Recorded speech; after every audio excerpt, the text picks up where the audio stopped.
আজকের এই জল রঙটা আমি দেখাবো, যেটা ছোট থেকে বড় সবাই শিখতে পারবে। ছোট এবং বড় তোমরা সবাই শিখতে পারবে। তোমাদের প্রথমে একটা কথা বলি, যারা কেটে কেটে দেখবে বলে এসেছো, যে লাস্টেরটুকু দেখবো, লাস্টের জিনিসটা কি হচ্ছে, রঙটা কীরকম দেখতে সুন্দর লাগছে কি না, এইটুকু দেখবো। তো প্লিজ তাদের কাছে আমার একটাই রিকোয়েস্ট, তোমরা এই ভিডিওটা দেখো না। ও দেখার থেকে না দেখা অনেক ভালো। ওই লাস্টেরটুকু দেখে কি হয়, কেটে কেটে ভিডিও দেখে জাস্ট লাস্টেরটুকু দেখে কিছুই শিখতে পারবে না।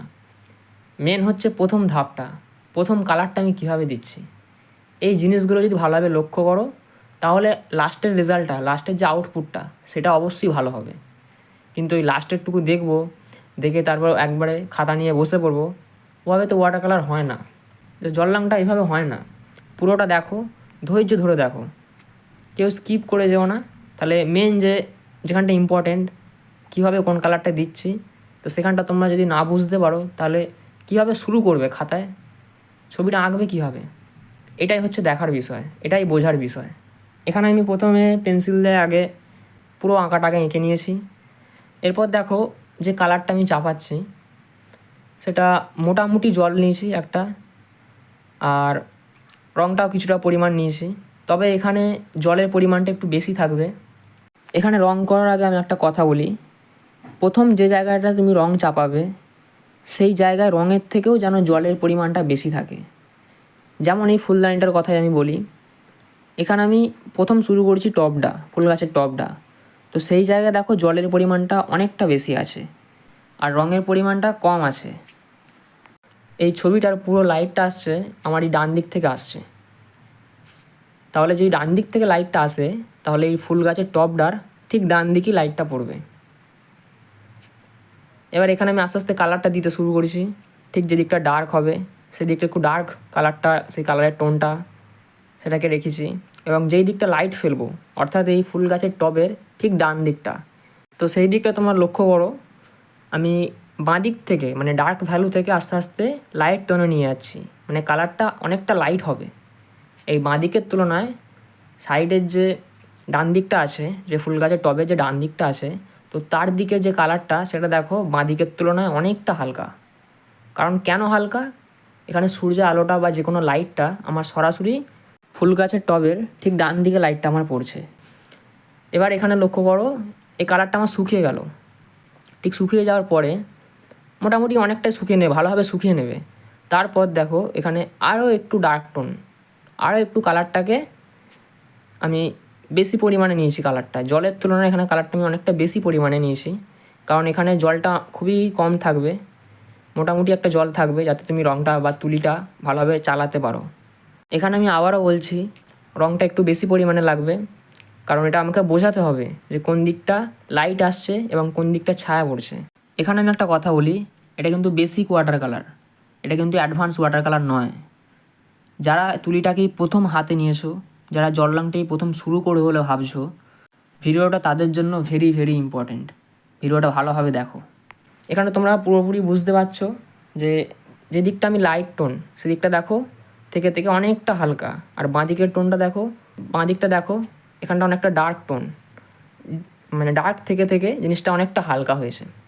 তবে এখানে শুধু ফুল গাছের যদি টপটাকে লক্ষ্য করো তাহলে বুঝতে পারবে যে সূর্যের আলোটা কোন দিক থেকে আসছে এবং কোন দিকটা ডার্ক টোন, এবং সেই ডার্ক টোনটা কেন। এই জিনিসগুলো যদি বুঝতে পারো তাহলে ওয়াটার কালার নিয়ে আর কোনো প্রবলেম হবে না। জল রঙটা এইভাবে করে দেখো, তুমি নিজেই বুঝতে পারবে তুমি কী ভুলটা এতদিন করছিলে। এবার ওপরের অংশটা আমি শুরু করছি ঠিক একইভাবে, যেমনটা এই ফুল গাছের যে টপটা যেমন করেছিলে ঠিক যেভাবে করেছিলে। আগে প্রথমে লাইট টোন, তারপর শুকিয়ে যাওয়ার পর ডার্ক টোন দেবে, ঠিক একইভাবে ওপরের অংশটাতেও তাই করতে হবে। শুধু মনে রাখবে সূর্যের আলোটা বা লাইটটা যেখান থেকে যেখানে এসে পড়ার কথা, সূর্যের আলোটা যদি ডান দিক থেকে বাঁ দিকে এসে পড়ে তাহলে ফুল গাছের ঠিক কোন জায়গায় পাপড়ির গাছটা রং হবে আর কোন জায়গাটা ছাড়তে হবে। এই জিনিসটা যদি বুঝতে পারো তাহলে আলো ছাড় যে ব্যাপারটা এটা পুরোপুরি ভালোভাবে তোমরা করতে পারবে। যেমন এখানে দেখো তুমি একটা পাপড়ি লক্ষ্য করো, ঠিক যেইখানটা কালারটা আমার দেওয়া দরকার ঠিক আমি সেই জায়গাটাতেই কালারটা দিয়েছি, এবং যে জায়গাটায় লাইটটা আসার দরকার ঠিক সেই জায়গাটাই ছেড়ে দিয়েছি। কারণ এটা আমাকে বোঝাতে হবে যে লাইটটা ঠিক ওই জায়গাতে আসছে। থেকে থেকে ফুলের পাপড়ি রঙটা আস্তে আস্তে ডার্ক টোনের দিকে গেছে। এবার এখানে আস্তে আস্তে দেখো টোনটা এবার শুকিয়ে যাচ্ছে। ফার্স্ট টোন যেটা আমি দিয়েছিলাম সেটা শুকিয়ে যাওয়ার পর এবার আস্তে আস্তে আমি ডার্ক টোনের দিকে যাব। তাহলে এখানে এবার আমার কালারের পার্সেন্টটা এখানে বেশি থাকবে এবং জলের পরিমাণটা এখানে একটু কম থাকবে কালারের তুলনায়। এবার আস্তে আস্তে এটা আমাকে বোঝাতে হবে ঠিক কোন জায়গায় লাইটটা আসছে, কোন জায়গায় লাইটটা আসছে না। যেমন আমি এখন যে পাপড়িটা করছি ঠিক তার মাঝখানটা করে লাইটটা পড়ছে এবং দুদিকের যে ধার, পাতার যে ধার অংশটা, সেই জায়গাগুলো দেখো ডার্ক টোনটা বেশি আছে, কারণ ওই দিকটা করে লাইটটা আসছে না, আসছে কোথায়, মাঝখানটা করে, সেই পাপড়িটার মাঝখানটায় আসছে। ধীরে ধীরে একইভাবে প্রত্যেকটা শেপ, প্রত্যেকটা পাপড়ির যে শেপ আছে সেই প্রত্যেকটা শেপ আমি একইভাবেই করব। প্রথমে লাইট টোন, তারপর ডার্ক টোন, ঠিক একইভাবে শেড অনুযায়ী এভাবে আস্তে আস্তে করব। তবে একটু সাবধানে করবে যারা নতুন করছো। আমি এখানে খুবই স্লোলি দেখিয়েছি, এতটাও ফাস্ট আমি করিনি। যেটুকু দরকার সেটুকুই আমি ফাস্ট করেছি, আমি আগেই বলে দিচ্ছি। এখানে একটুকু ফাস্ট ফরওয়ার্ড করা নেই, তোমরা দেখি বুঝতে পারছো। জাস্ট যেটুকু দরকার, যেইখানটা দরকার ঠিক সেই জায়গাটা আমি ফাস্ট একটু করেছি। তাও আমি বলছি এটা 12 মিনিটের ভিডিও, 12 মিনিট 21 সেকেন্ডের ভিডিও, তো সেখানে আমি 9 মিনিট 35 সেকেন্ডে এনেছি। তাও দেখো ভিডিওর মাঝে মাঝে দেখো অনেকটা গ্যাপ আছে, একটার কালারের পর একটা কালারকে দেখো কতটা গ্যাপ আছে আমি যখন করছি। যাতে তোমরা বুঝতে পারো ওয়াটার কালারটা, যাতে তোমরা বুঝতে পারো যে কতটা ডার্ক দিলে ভালো হয়, কতটা কালার দিলে ছবিটা ফুটে ওঠে। এই জিনিসগুলো যদি বুঝতে পারো তাহলে ওয়াটার কালারটা অবশ্যই সম্ভব। এটা ছোট থেকে বড় যারা আছো সবাই শিখতে পারবে, এটা ছোট থেকে বড় সবাই করতে পারবে, সবাই, যদি শেখার আগ্রহটা থাকে।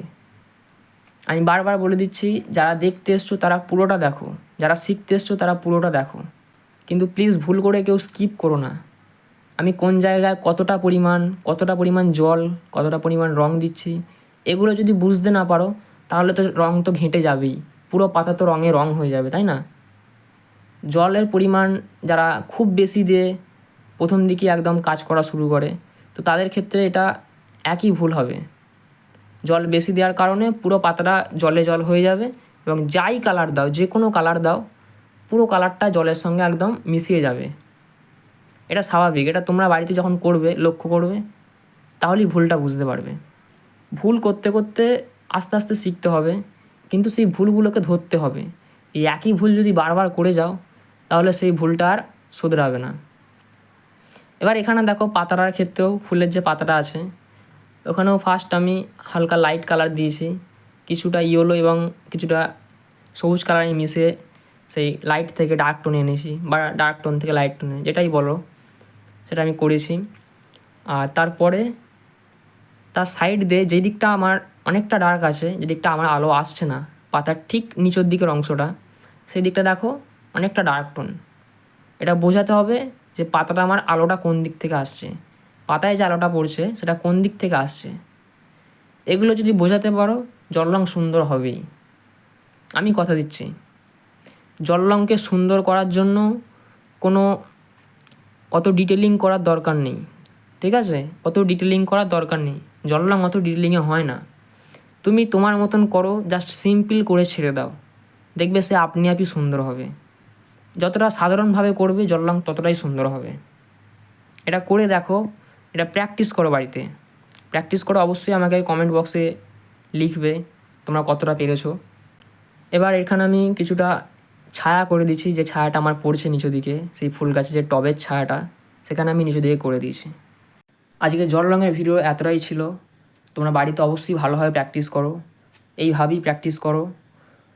তোমরা অবশ্যই জানাবে এই ভিডিওটা থেকে কতটা শিখতে পারলে, এবং যারা এই ভুল এখনও বারবার করে যাচ্ছে তাদের কাছে ভিডিওটা অবশ্যই তোমরা পাঠিয়ে দাও। ভিডিওটা ভালো লাগলে অবশ্যই লাইক, কমেন্ট, শেয়ার করো। আমি আবারও আসবো নেক্সট ভিডিওতে।